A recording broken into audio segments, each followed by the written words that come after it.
لیکن میں چاہوں گا جیسے کہہ دیا جاتا ہے، میں یہ اپنے شیراز بھائی کی بات نہیں کرتا جو انہوں نے سوال کیا، لیکن مارکیٹ میں رہا ہوں میں 15-16 سال، تو میں نے دیکھا کہ بعض اوقات ملازمین اور سیٹ صاحبان کی بن نہیں رہی ہوتی، تو اب ملازمین یہاں تک الزام لگا دیتے کہ تو نماز نہیں پڑھنے دیتا، حالانکہ بات وہی ہوتی ہے جو آپ نے ابھی ارشاد فرمائی کہ وہ نماز کے نام پہ مطلب وہ بلیک میل گویا کہ کر رہے ہوتے ہیں، غلط استعمال کر رہے ہوتے ہیں کہ وہ جلدی جا رہے ہیں، دیر میں آ رہے ہیں، تو اس طرح کہنا کسی مسلمان کے بارے میں کہ یہ نماز کی اجازت نہیں دیتا، اگر نہیں دیتا تو کہنا کہا تو جائے گا۔ اصل میں سب مفتی صاحب میں یہاں پہ بات یوں کر رہا ہوں کہ میں 15-16 سال مارکیٹ میں رہا ہوں اور دیگر افراد بھی رہے ہیں، انٹریکشن رہتا ہے، تو بہت شاذ صورت ہوگی کہ کوئی نماز سے روکتا ہو، اصلاً نماز سے روکنے والے بہت کم ہیں، لیکن یہ حکم لگانے والے زیادہ ہیں، تو ان کی کچھ ارشاد فرمائیں گے کہ ان کو اس طریقے سے کہنا درست ہے یا نہیں ہے؟ صحیح بات، یہ تو بہت بڑا الزام ہے، اور ویسے ہی جو ہے نا وہ ایک الزام لگانا بری بات ہے، ٹھیک ہے، بعض صورتوں میں گناہ کی بات ہے،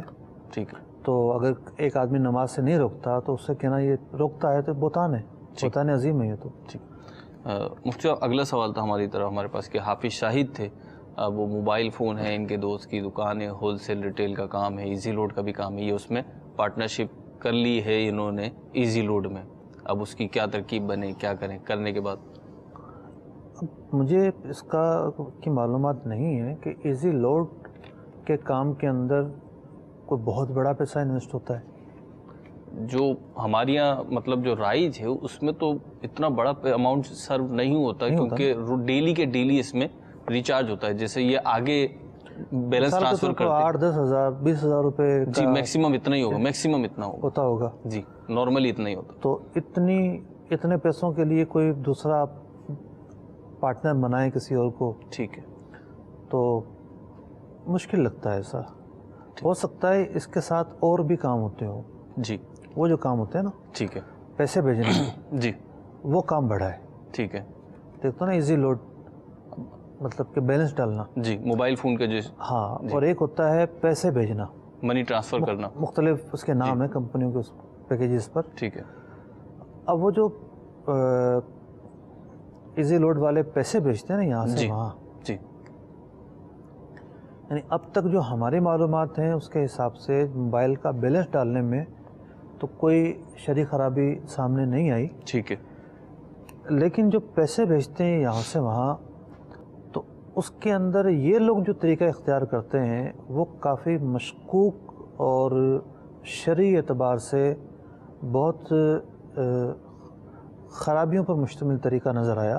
ٹھیک، ہم نے جب جا کے اس کو ریسرچ کی اس حوالے سے، منی ٹرانسفرنگ جو ہے، جی ہاں، اور ایک عام کسٹمر پر تو شاید الزام نہ ہے، ٹھیک ہے، لیکن اس کے بیک میں یہ جو کچھ کر رہے ہوتے ہیں صحیح، وہ طریقہ غیر اطمینان بخش ہے، ٹھیک، تو اس طریقے کے متعلق یہ پوری وضاحت لے لیں کہ اس طریقے کے اندر یوں ہوتا ہے اور یوں ہوتا ہے اور یوں ہوتا ہے، ٹھیک، اب اس پر شرعی رہنمائی کیا بنتی ہے، اگر تو وہ جائز ہو تو پھر پارٹنرشپ ہو سکتی ہے، ٹھیک، یعنی پیسہ ان کا ہوگا، محنت ان کی ہوگی، ٹھیک، اور مداربت کی صورت بن جائے گی۔ ٹھیک، تو یہ وضاحت کے ساتھ پھر معلومات لے لیں، جی، مزید کال شامل کرتے ہیں، جی۔ میرا سوال یہ ہے مفتی صاحب سے کہ اگر سیلری 100 روپیہ ہو اس میں سے والدین کا اور بہن بھائیوں کا کتنا حصہ جو ہے ان کا بنتا ہے اور اپنی فیملی کے لیے کتنا بنتا ہے؟ تو سیکنڈ سوال میرا یہ ہے کہ اگر سیلری اتنی ہو آدمی کی اور اس پہ زکوٰۃ بھی بنتی ہو اور وہ آدمی بزنس بھی نہیں کر سکتا تو اس کا کیا حل نکلتا ہے؟ اگر کسی کو دیتا ہے تو وہ صحیح اعتماد والا آدمی نہیں ملتا تو آدمی اگر وہ پیسے سیو بھی نہیں رکھ سکتا، کیوں اس پہ وہ زکوٰۃ سالانہ آئے گی؟ اس کے بعد اگر وہ ڈالر میں رکھتا ہے تو وہ کرنسی مینٹین رہے گی، اگر روپے میں رکھتا ہے تو وہ کرنسی ڈیکریز ہو جائے گی، اس کے حساب سے یہ کوئی حل پوچھنا تھا۔ ٹھیک ہے جی، جواب لیتے ہیں، ایک اور کال دے دیں اس کے ساتھ ہی۔ محمد احمد اختاری عرض کر رہا ہوں۔ عرب شریف کے اندر جو ہم عمرہ کے گروپ وغیرہ جاتے ہیں تو ہوٹل لینے کا طریقہ کار یہ ہے کہ مطلب پورے سال کے لیے، 2 سال کے لیے، 3 سال کے لیے وہ ہوٹل جیسے آپ کرایہ کے لیں یا مطلب بکتا ہے 1 سال کے لیے، 2 سال کے لیے یا 3 سال کے لیے، جیسا بھی معاہدہ ہو۔ اب یہ ہوٹل جب ہم لیتے ہیں تو بعض ہوٹل بہت بڑے ہوتے ہیں تو اس میں ہم انویسٹرز کو ڈالتے ہیں، تو اس طرح کے مطلب کسی کے پیسوں کے ذریعے وہ ہوٹل خریدا، یعنی کہ اس نے خریدا، جس کا پیسے تھے اس نے خریدا اور پھر ہمیں جو ہے تھوڑے مہنگے داموں بیچ دیا، تو ایسا کرنا درست؟ مطلب اسی وقت خریدا اور اسی وقت بیچ دیا۔ ٹھیک ہے جی، آپ کے بھی سوال کا جواب لیتے ہیں۔ جی مفتی صاحب، پہلا سوال جو تھا، اب ان کا سیلری 100 روپے ہے، والدین اور بہن بھائیوں کا اس میں کتنا حق ہوگا، اور اپنی فیملی یعنی اس اپنی فیملی سے مراد غالباً زوجہ اور بچے وغیرہ ہیں، ان کا کتنا حق ہوگا؟ اور بھی کافی سوالات ہیں ان کے جی، کرنسی کے متعلق کافی ان کی ریسرچ تھی۔ جی، دوسرا سوال، دیکھیں کہنے کا تو جو بندہ کماتا ہے وہ اگر سارا بھی والدین پہ خرچ کر دے تب بھی کم ہے۔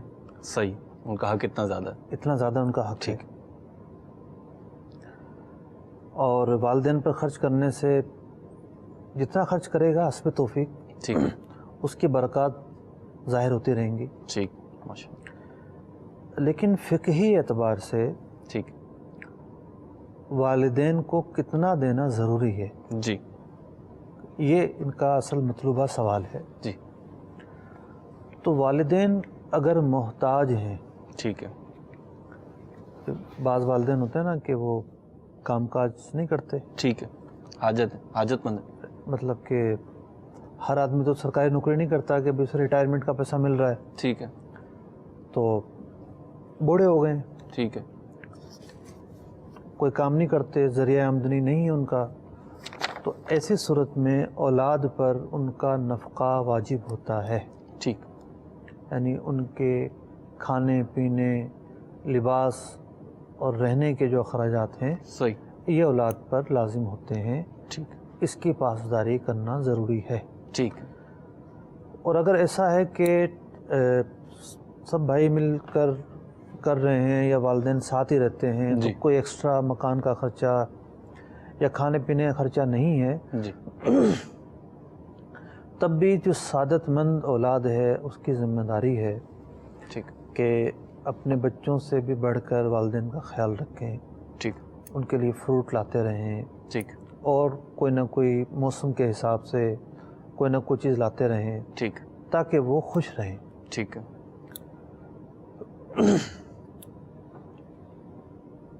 رہی بات بچوں کی، جی، تو بچوں کے تعلق سے بھی یہ معاملہ ہے ٹھیک، کہ اگر بچے خود اپنی رقم نہیں رکھتے صحیح، تو والدین کے پیسوں سے ان کے اخراجات پورے کیے جائیں گے، ٹھیک، اور زوجہ کا نفقہ جو ہے وہ شوہر پر واجب ہے، صحیح، جبکہ وہ اس کے ساتھ رہتی ہو۔ ساتھ رہنے سے مراد یہ ہے کہ نافرمانی کر کے نہ چلی گئی ہو۔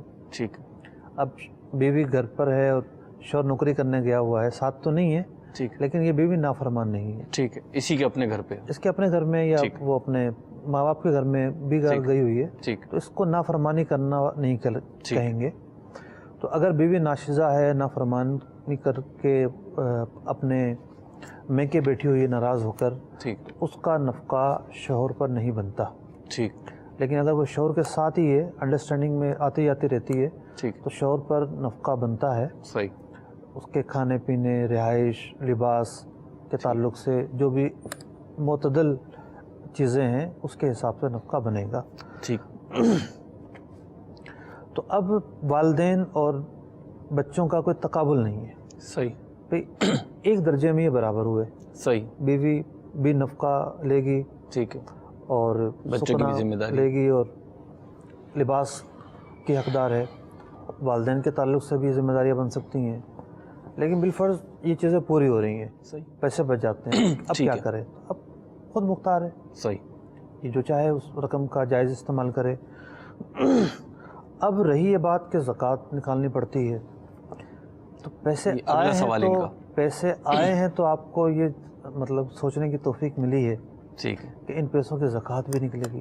ٹھیک، اگر یہ پیسے ہی نہ آئے ہوتے تو یہ سوال بنتا، جب اللہ تعالیٰ نے اتنا نوازا ہے جی، کہ آپ کے 4 پیسے بچ جاتے ہیں اور ان پہ آپ زکوٰۃ نکالنے کا سوچ رہے ہیں، ٹھیک ہے، تو پھر شیطانی وسوسے کو دور کیا جائے کہ زکوٰۃ نکالنے سے پیسے کم ہو جائیں گے، یا ویسے بھی پیسوں کی ویلیو کم ہو رہی ہے، آلریڈی ان کی ویلیو کم ہوتی ہے، ٹھیک، تو پیسے اور کم ہو جائیں گے، زکوٰۃ نکالوں گا، تو یہ شیطانی وسوسہ ہے۔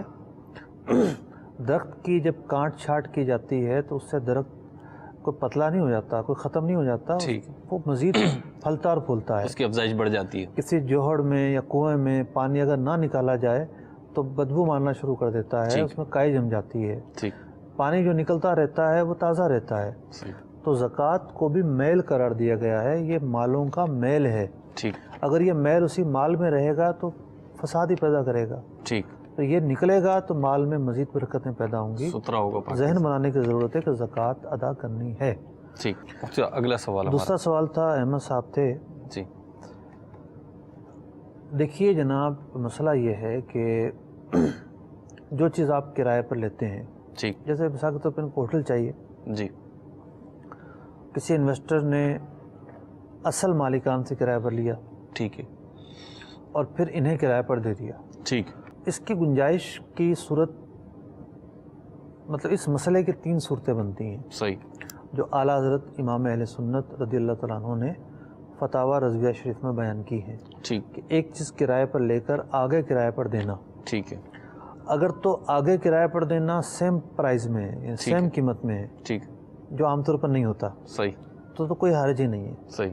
کوئی بھی کیلو کال ہے ہی نہیں. ٹھیک ہے. لیکن اگر زیادہ قیمت میں ہے, زیادہ کرائے پہ دے رہا ہے, مطلب اگر 1 لاکھ ریال میں لیا ہے اور آگے 1.25 لاکھ ریال میں دے رہا ہے, ٹھیک ہے, تو یہ زیادہ قیمت میں دینا ہے. صحیح. تو اگر دونوں کرایوں کی جنس بدل گئی ہے, ٹھیک, مثال کے طور پر اس نے ریال خود کرائے پر لیا تھا ریال کے بدلے, ٹھیک ہے, اور آگے ان سے معاہدہ کیا کہ جی آپ کو درہم یہ کرائے پر دیتا ہوں میں, ٹھیک ہے, اور آپ کو اتنا گرام یا اتنے تولہ سونا مجھے دینا ہوگا. ٹھیک, یوں جنس بدلے گی. تو ایک شخص نے جس جنس پر خود کرائے پر لیا, اس نے اس جنس پر کرائے پر نہیں دیا. ٹھیک ہے, تو بھی جائز صورت رہے گی, صحیح, اضافے کے ساتھ. ٹھیک.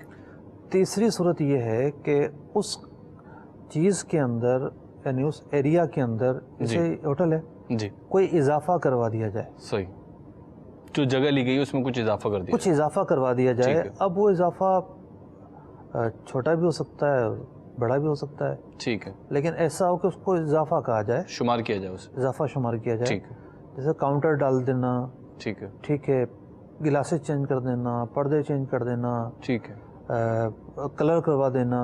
ٹھیک ہے. تو اس بہت ساری صورتیں بن سکتی ہیں اضافے کی. تو اضافہ کروانے کے بعد انہوں نے 1 لاکھ ریال کا لے کر 1.25 لاکھ ریال میں دے دیا کرائے پر. ٹھیک. تو یہ بھی جواز کی صورت ہے. اس مسئلے کی 3 ممکنہ صورتیں بنتی ہیں, اور میں نے ان کا حکم آپ کے سامنے بیان کر دیا. باقی اللہ تعالیٰ آپ کو برکت عطا فرمائے. آمین. ماشاءاللہ عز و جل. اس مسئلے کا تفصیلی جواب الحمدللہ مفتی صاحب نے دیا ہے. تو دیکھتے رہیے مدنی چینل. صلو علی الحبیب صلی اللہ تعالی علی محمد صلی اللہ تعالی علیہ وسلم.